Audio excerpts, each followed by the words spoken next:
Hi guys, sorry to interrupt your viewing, but please subscribe to the channel and like this video. Thank you. When my parents told me my birthday party was canceled, I thought it had to be a mistake. But then they said the money was going toward my brother's vacation, and I realized it wasn't a mistake at all. I remember standing there, staring at them, trying to process what I'd just heard. We'd been planning this party for weeks. I'd picked out the decorations, the cake, even the playlist. It wasn't going to be anything extravagant, just a small gathering at the house with a few friends.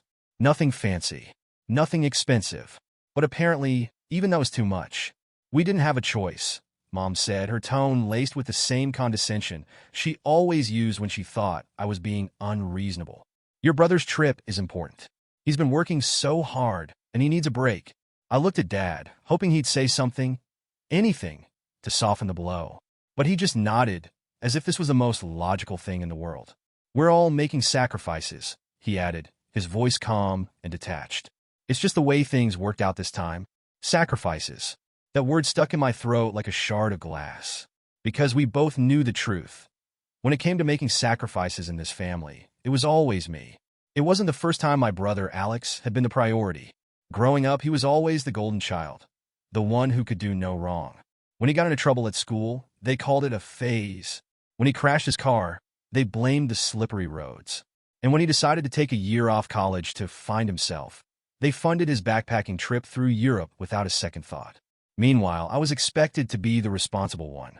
The one who didn't ask for too much, didn't make waves, didn't need rescuing. And most of the time, I didn't mind. But this was different. What about the deposit for the party? I asked, my voice shaking. We've already paid for the cake, the decorations. We'll figure it out, Mom said, cutting me off. It's not like it's a big deal. Besides, your birthday isn't about a party. It's about spending time with family. I wanted to scream. How could she say that when they just decided to spend my birthday money on sending Alex to Hawaii? How could they stand there and act like this was no big deal? You don't get it, I said finally, my voice trembling with anger. Don't be so dramatic, Dad said with a sigh. It's just a party. You'll have plenty of other birthdays. I went to my room after that, slamming the door behind me. I sat on my bed, staring at the half-finished invitations scattered across my desk. I'd been so excited, so hopeful that this year would be different, that for once it wouldn't feel like I was playing second fiddle to Alex. But now, all I felt was anger. I wanted to march back downstairs and demand they explain themselves. I wanted to ask them why Alex's vacation mattered more than my birthday, why his wants always seemed to outweigh mine, why they couldn't see how much this hurt. But I didn't, because I already knew what they'd say. Have you ever felt like no matter what you did, no matter how hard you tried, you'd never be as important as someone else? That's how I felt in that moment, like nothing I did would ever be enough to matter. But as I sat there, stewing in my frustration, something shifted inside me.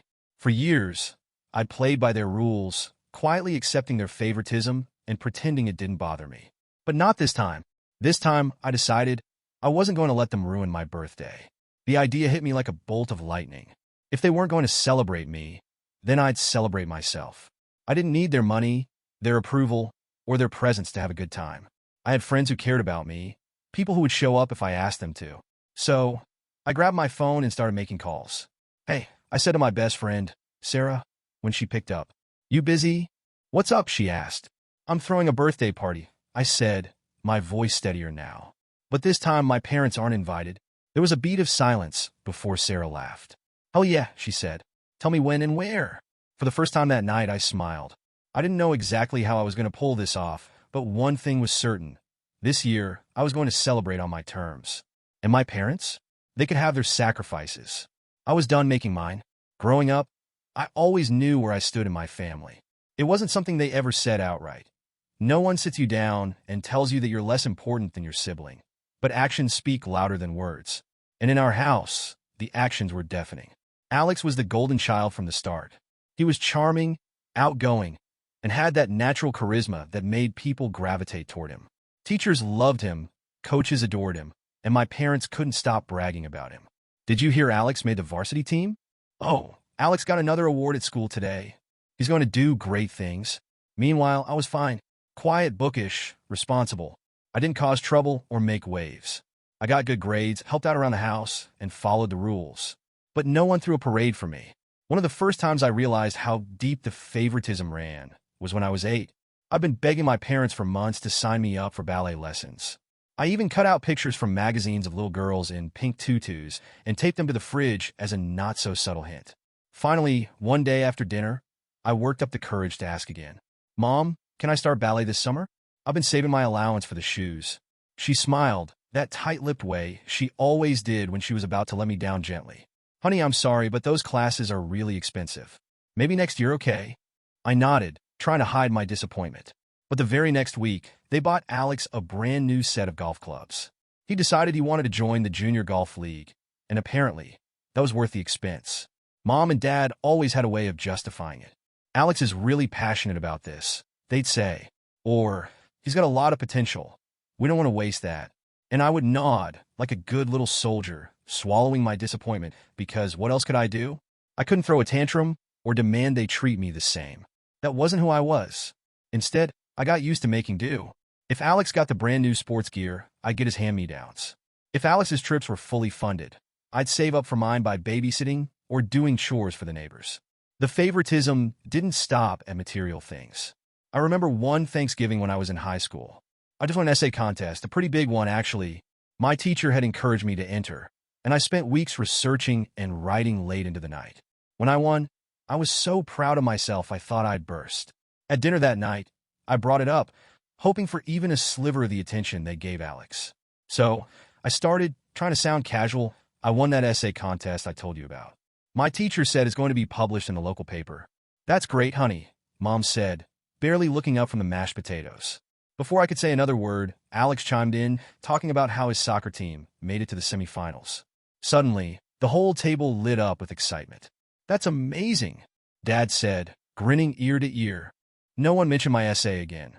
The emotional toll of being the other sibling is hard to put into words. It's not just about feeling overlooked. It's about feeling invisible. It's about the little voice in your head that starts to whisper, maybe they're right. Maybe I'm not as special. Maybe I'll never be enough.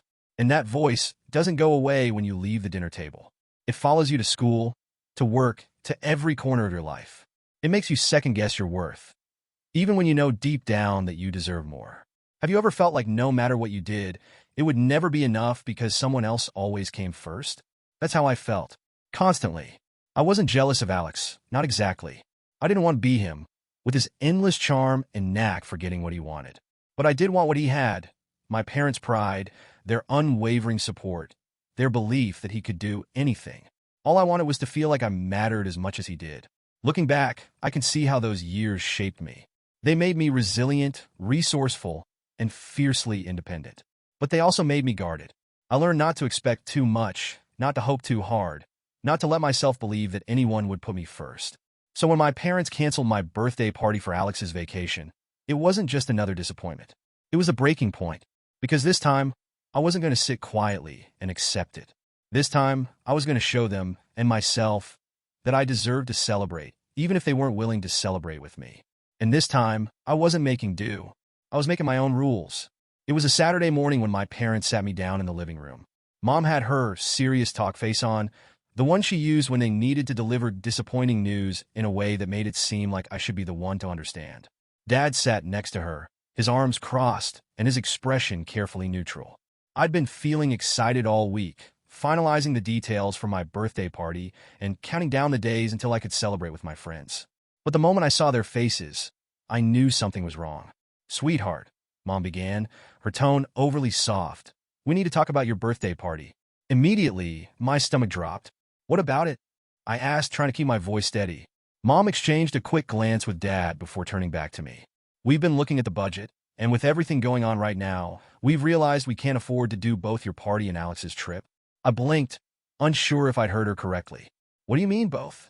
Why would Alex's trip have anything to do with my party? Dad cleared his throat, stepping in as the voice of reason. Look, we're all making sacrifices right now.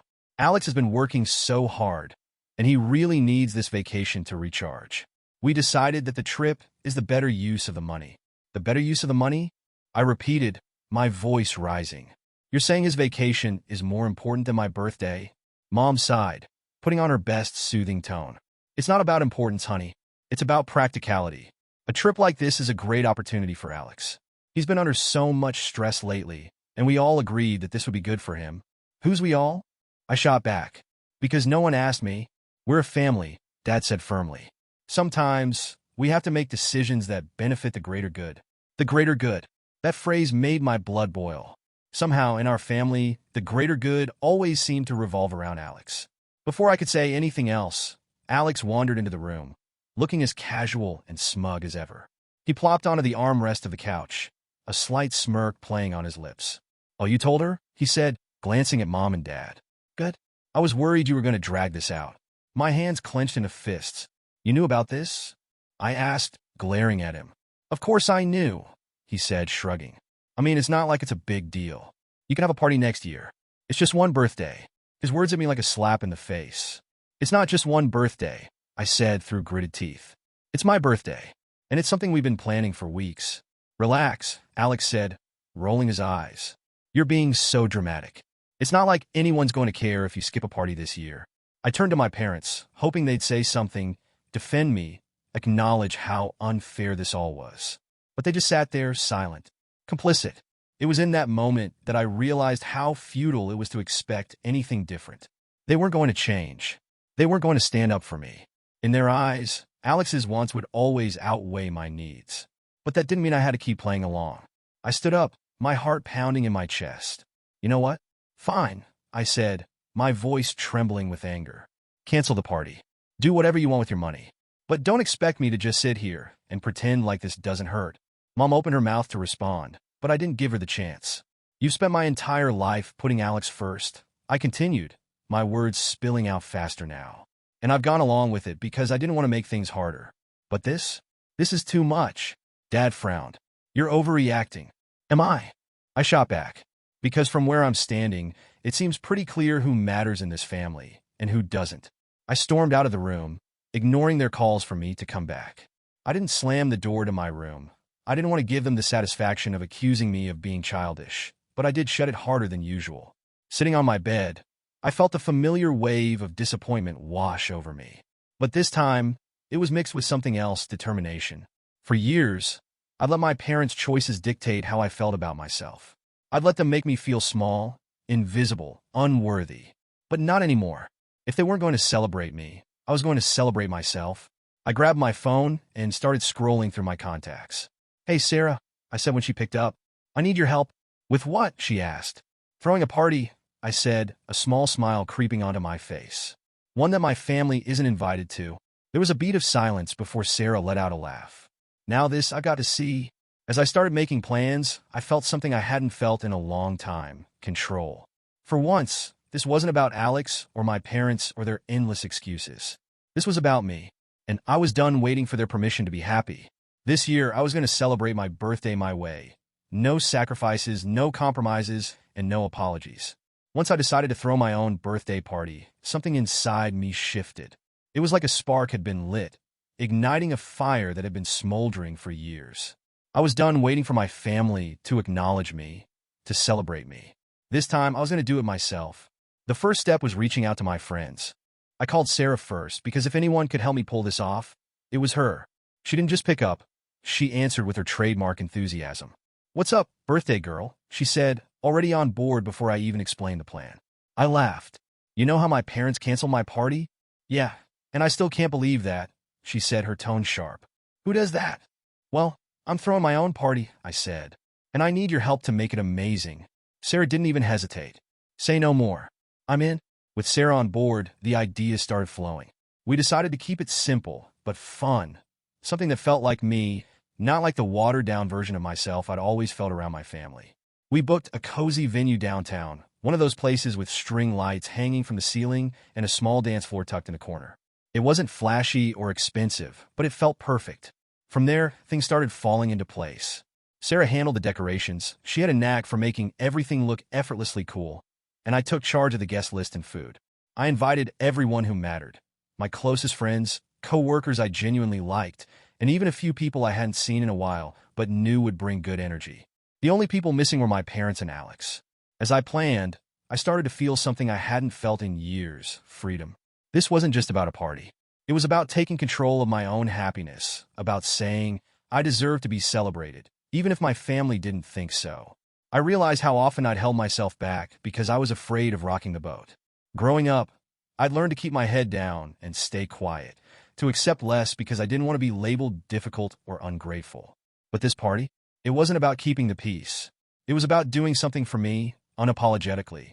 Sarah and I spent a whole afternoon shopping for supplies. She threw glittery streamers and balloons into the cart while I debated over cake flavors. Go with chocolate, she said, tossing a bag of confetti at me. Everyone loves chocolate. Except my parents, I said, rolling my eyes. They're all about vanilla. Sarah smirked. Well, they're not invited, so who cares? Her words hit me in a way I hadn't expected. For the first time, I realized just how empowering it felt to make decisions without worrying about what my family thought. As the big day approached, I started feeling a mix of excitement and nervousness. Part of me couldn't wait to celebrate with people who genuinely cared about me, but another part of me couldn't shake the lingering guilt. Would my parents find out? Would they be angry? Would they accuse me of being petty or ungrateful? But every time those doubts crept in, I reminded myself why I was doing this. This wasn't about revenge or proving a point. This was about reclaiming something they'd taken from me. The night before the party, Sarah and I stayed up late putting together party favors and decorating the venue. By the time we finished, the room looked magical. Soft lighting, colorful streamers, and a table piled high with snacks and drinks. It's perfect, Sarah said, stepping back to admire our work. I nodded, a small smile creeping onto my face. For once, I agreed. The morning of my birthday, I woke up feeling a strange mix of emotions. There was a part of me that still wished my family could be part of this, that they could have supported me and celebrated me the way I'd always wanted. But as I got ready, slipping into a dress I'd bought just for the occasion, I felt a sense of pride that outweighed the sadness. This wasn't just a party. It was a declaration. As I headed to the venue, I couldn't help but feel a little nervous. What if no one showed up? What if it didn't feel as special as I'd hoped? But when I walked in and saw my friends already gathered, their faces lighting up as they shouted, "Happy birthday!" I knew I'd made the right choice. This was my day, my celebration, and for the first time in a long time, it felt like I was exactly where I was meant to be. The planning had been stressful, but in that moment, surrounded by people who cared, it all felt worth it. I wasn't just throwing a party. I was taking back my happiness, proving to myself that I didn't need my family's approval to feel seen, valued, and loved. And for the first time, I wasn't looking over my shoulder, waiting for someone else to tell me it was okay. I'd made my own decision, and it felt good. The night of the party was electric from the moment it started. As I walked into the venue, the first thing I noticed was the sound of laughter and conversation filling the room. String lights twinkled above, casting a warm glow over everything. And the decorations Sarah and I had spent hours setting up looked even better than I'd imagined. But what struck me the most was the people. They were all there for me. My closest friends, co-workers who'd become like family, and even a few old friends I hadn't seen in ages, all of them smiling, excited to celebrate me. For once, I felt seen. The night kicked off with music and dancing, thanks to the playlist Sarah had curated. She had a knack for picking songs that got everyone on their feet, and within minutes, the dance floor was packed. I joined in, laughing as we all moved in sync to some cheesy pop anthem. For the first time in weeks, I wasn't thinking about my parents or Alex. I wasn't thinking about what they'd said or how they'd made me feel. I was just happy. As the night went on, more friends showed up, some carrying gifts, others just bringing their energy and good vibes. "You really outdid yourself," my friend Mark said, handing me a small box wrapped in bright red paper. "This place looks amazing." "Thanks," I said, smiling. It wasn't easy, but it was worth it. We talked for a while, catching up and reminiscing about old times. Everywhere I turned, there was someone eager to make me feel special, to remind me that I mattered. It was such a stark contrast to the feeling I'd grown used to with my family, the feeling of being an afterthought, of being overshadowed by Alex. The highlight of the night was the cake. Sarah had insisted on a triple-layer chocolate cake with gold accents, and when the staff brought it out, everyone cheered. "Speech! Speech!" someone shouted as they set the cake in front of me. I laughed, shaking my head. What am I even supposed to say? "Anything," Sarah called out. So I stood up, holding my glass of sparkling cider, and looked around at the faces of the people who had shown up for me. "Okay," I started, my voice steady but emotional. "I just want to say thank you. Thank you for being here, for celebrating with me, and for reminding me that I don't have to depend on anyone else to feel loved or supported. You all mean the world to me."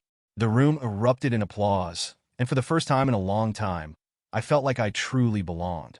As the night wore on, the energy shifted from wild and celebratory to warm and intimate. Groups formed around the tables, chatting and sharing stories, while a few of us stayed on the dance floor, swaying to slower songs. At one point, Sarah pulled me aside, handing me a slice of cake and a knowing smile. "You did it," she said, clinking her fork against mine. "Yeah," I said, looking around. "I guess I did. You're not even going to miss them, are you?" she asked, tilting her head. I paused, the question catching me off guard. The truth was I didn't miss them. Not in that moment.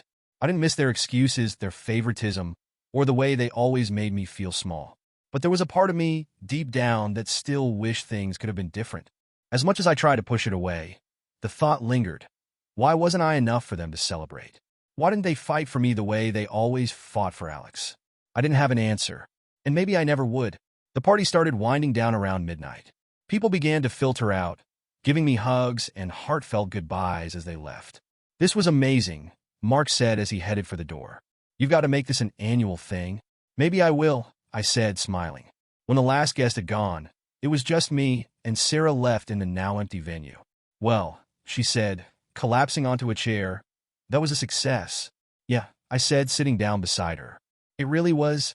As I looked around at the remnants of the party, half-empty glasses, crumpled napkins, and stray balloons, I felt a deep sense of pride. I'd done this. I'd created something beautiful and meaningful without my family's involvement. But that pride was tinged with a bittersweet ache. For all the joy I'd felt that night, there was still a part of me that wished my parents had been there to see it. Not because I needed their approval, but because I wanted them to understand what they were missing. I wanted them to see me the way my friends saw me, worth celebrating, worth showing up for. Driving home that night, I couldn't help but reflect on how far I'd come. The girl who always made herself smaller to keep the peace was gone. In her place was someone who had learned how to take up space, how to demand joy even when it wasn't handed to her. And while the absence of my family still stung, it didn't overshadow the happiness I'd found in the people who had shown up. For the first time in my life, I wasn't defined by what I lacked. I was defined by what I'd built.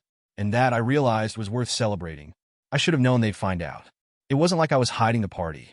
Sarah had posted photos of us dancing, the glittery decorations, and the triple-layer chocolate cake on Instagram with the caption, "Best birthday ever." My other friends had done the same, tagging me in pictures and videos that made it clear I wasn't spending my birthday sulking at home. So, when my phone buzzed early the next morning with a call from Mom, I wasn't surprised. "Why didn't you tell us you were throwing a party?" Mom asked as soon as I answered, her voice sharp with anger. I took a deep breath, bracing myself. "Because I didn't think you'd care," I said plainly. There was silence on the other end for a moment, and then Dad's voice cut in, stern and authoritative. "What the hell were you thinking? Throwing a party without inviting us? Do you have any idea how that looks?" "Looks to who?" I shot back, my voice rising. "Because I didn't do this for appearances. I did it for me." Mom let out a dramatic sigh. "You've always been so dramatic. We didn't cancel your party to hurt you. We had to make a tough decision. Why can't you just understand that?" "Understand?" I said, incredulous. "You canceled my birthday party to fund Alex's vacation. What exactly am I supposed to understand?" They started in on their usual defenses. How Alex was stressed, how the trip was important for his mental health, how it wasn't fair to expect them to do everything. But this time, I didn't let them steamroll me. "Do you even hear yourselves?" I said, cutting them off. "You didn't even ask me how I felt about it.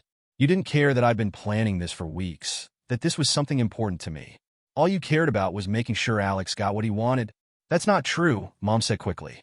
"It's completely true," I snapped. "And it's not just this party. It's everything. My entire life, I've been second to Alex. You've always made excuses for him, always bent over backward to give him what he wants, no matter how it affects me. And I'm done pretending that's okay." The words came spilling out, faster than I could stop them. I told them about the times I'd felt invisible growing up, like when they funded Alex's hobbies and trips while I was left to scrape together what I could. I told them about the Thanksgiving dinner when my essay was overshadowed by Alex's soccer game, about the countless times I'd swallowed my disappointment because I didn't want to seem ungrateful. And then I told them about the party, not just the one they canceled, but the one I'd thrown for myself. "For once," I said, my voice trembling, "I decided to celebrate me. And you know what? It was amazing. I was surrounded by people who actually showed up for me, who cared about making me feel special. And I didn't miss you. Not one bit. That last part hit a nerve." "You didn't miss us?" Dad said, his voice cold. "After everything we've done for you, this is how you repay us?" "Repay you for what?" I snapped. For years of being treated like I don't matter as much as Alex? For canceling my birthday without even considering how that might make me feel? If you think I owe you gratitude for that, you're delusional. You're being selfish, Mom said, her voice shaking. We've always tried our best to be fair to both of you. I laughed bitterly. Fair? Do you even believe that? Because if this is your idea of fairness, I'd hate to see what favoritism looks like. The conversation went in circles after that, with them insisting they'd done their best, and me refusing to let them off the hook. At one point, Mom started crying, accusing me of tearing the family apart. This party was a slap in the face, she said through her tears. You embarrassed us, made it look like we don't care about you. I wanted to feel bad. I wanted to feel guilty, to apologize, to promise that I'd never do something like this again. But I didn't, because for once, I wasn't the one who should have felt guilty. By the time I hung up, I felt emotionally drained but strangely lighter. I'd spent my entire life tiptoeing around their feelings, avoiding confrontation because I didn't want to upset them. But now, the truth was out. They knew how I felt. Whether they acknowledged it or not, whether they changed or not, wasn't up to me. Later that night, as I scrolled through pictures from the party, I felt a pang of sadness. Part of me still wished my parents could have been there, that they could have celebrated me the way I'd always wanted. But another part of me realized something important. I didn't need them to feel valued. This confrontation didn't fix everything.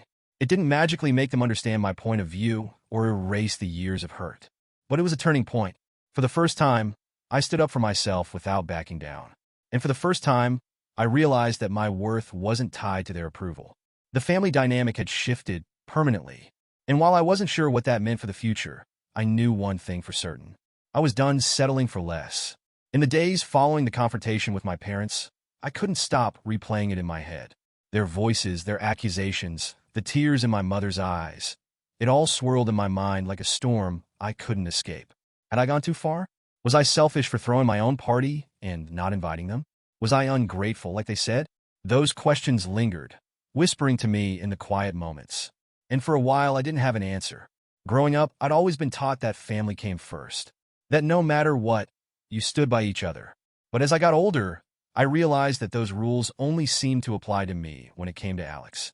When he messed up, I was supposed to understand. When he needed something, I was supposed to step aside. When my needs clashed with his, they always took his side, and I was supposed to accept it. And for years I did. I swallowed my feelings, buried my resentment, and convinced myself that being the easy child was a badge of honor. But now I wasn't so sure. For the first time in my life, I put myself first. That party wasn't just about celebrating my birthday. It was about reclaiming a piece of myself that I'd given up a long time ago. It was about saying I deserve to be happy, even if my family didn't see it that way. And it felt good, but it also felt complicated. The guilt didn't disappear overnight. Every time I thought about how angry my parents were, I felt a pang of regret.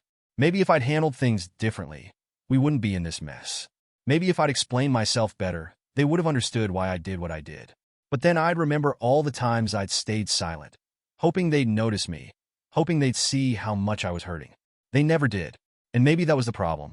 I'd spent so much time hoping they'd change, waiting for them to give me the validation I craved, that I forgot I didn't need their permission to feel valued. Self-worth is a tricky thing. When you grow up in someone else's shadow, it's easy to believe that your light doesn't matter. You start to think that being overlooked is just the way things are, that your happiness is something you have to earn, and even then, it might not be enough. For years, I let those feelings define me. I told myself that if I worked harder, if I achieved more, if I was more patient, more understanding, more everything, then maybe they'd finally see me. But throwing that party made me realize something important. I didn't need to wait for their recognition. I could celebrate myself, even if they never did.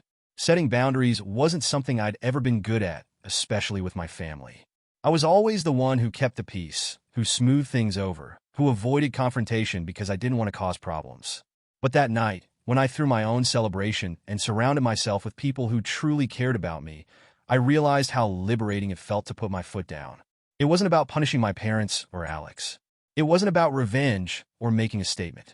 It was about choosing me. And for the first time, I understood that choosing yourself isn't selfish. It's necessary. That realization didn't erase the guilt completely. There were still moments when I thought about my mom's tears or my dad's frustration, and I wondered if I'd been too harsh. But then I'd think about the years I spent putting myself last, and I'd remind myself that I wasn't doing this to hurt them. I was doing it to heal. Healing isn't a straight path. It's messy and complicated and full of doubts.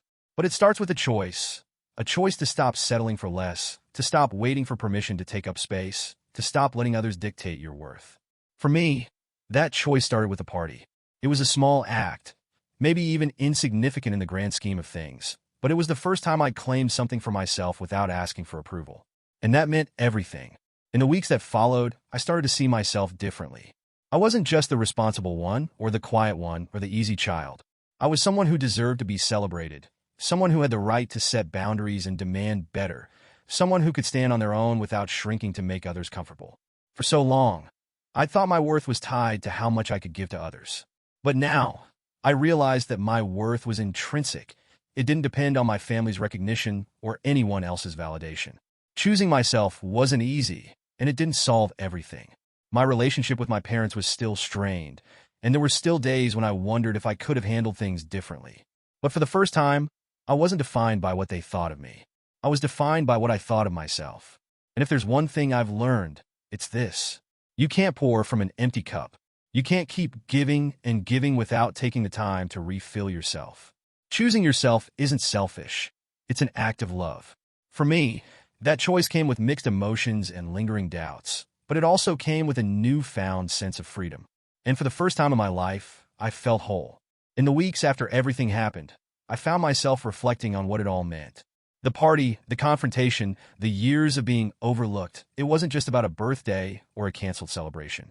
It was about something bigger. It was about family, loyalty, independence, and how all three are so much messier than anyone wants to admit. Growing up, I believed family was supposed to be the one thing you could always count on. It didn't matter what happened outside those walls. Inside, you were safe, loved, valued. But as I got older, I realized that family isn't always the sanctuary it's supposed to be. Sometimes family is complicated. Sometimes it's disappointing. And sometimes it forces you to choose between their expectations and your own happiness. When my parents canceled my birthday party, it felt like the culmination of every time I'd been told, in one way or another, that my needs didn't matter as much as Alex's. But here's the thing, they didn't see it that way. To them, it was a practical decision, a family sacrifice that shouldn't have been a big deal. They didn't understand why I was so upset, why I felt so hurt. And maybe they never will. Because when you've been overlooked for so long, people stop noticing the toll it takes on you. Loyalty was another thing I'd struggled with. For years, I thought being loyal meant putting everyone else first, even if it hurt me. I thought it meant staying quiet, being patient, making sacrifices without complaining. But now, I'm not so sure. Is loyalty about blind devotion? Or is it about being honest, even when it's hard? Because if I'd stayed quiet, if I'd let them cancel my birthday without standing up for myself, would that have been loyalty or just self-betrayal? There's something no one tells you about choosing yourself. It's not a clean break. It's messy and painful, and it comes with its own set of doubts. There were days when I replayed my parents' words, wondering if I'd gone too far. I thought about my mom's tears, my dad's frustration, the way they'd accused me of being ungrateful. And part of me felt guilty, but another part of me felt free. Independence is a double-edged sword. On one hand, it's empowering to take control of your own happiness, to stop waiting for others to give you permission to feel valued. But on the other hand, independence can be lonely. There were moments after the party when I wondered if I'd made the right choice. What if I'd handled things differently? What if I tried harder to explain how I felt, to make them understand why I did what I did? Would it have changed anything? I don't have the answers. What I do know is that throwing my own party wasn't just about celebrating my birthday. It was about proving to myself that I could create joy, even when my family let me down. It was about breaking free from the narrative that said I had to accept less because that's just how things were. And maybe that's enough. Still, I can't help but wonder, what happens next? My relationship with my parents hasn't been the same since the confrontation. There's a tension now, a distance that wasn't there before. They haven't apologized, and I'm not sure they ever will. But I've also stopped waiting for that apology because I've realized it's not my responsibility to make them see the truth. Family is complicated. It's messy and imperfect and full of contradictions. But it's also a choice. You can choose to hold on, to keep trying, to hope that things will change. Or you can choose to let go, to walk away, to prioritize your own well-being. Neither choice is easy. Neither choice feels entirely right. And that's the thing about choosing yourself. It's not about being selfish. It's about recognizing that you can't keep pouring from an empty cup. You can't keep sacrificing your happiness for people who won't do the same for you. But it's also about accepting the consequences of that choice, the guilt, the uncertainty, the lingering questions. As I sit here now, scrolling through photos from the party, I feel a strange mix of emotions. I see the smiles, the laughter, the friends who showed up for me. And I see the space where my family should have been. I don't regret throwing the party. I don't regret standing up for myself. But I'd be lying if I said the absence of my parents didn't sting. At the end of the day, I don't know if there's a right answer. Maybe I did the right thing. Maybe I didn't. But what I do know is this. For the first time, I chose myself. And that has to count for something. So now I'll ask you, what would you have done? Would you have stayed quiet to keep the peace? Or would you have stood up and risked the fallout? Maybe I did the right thing. Maybe I didn't. But at the end of the day, I made my choice. What would you have done?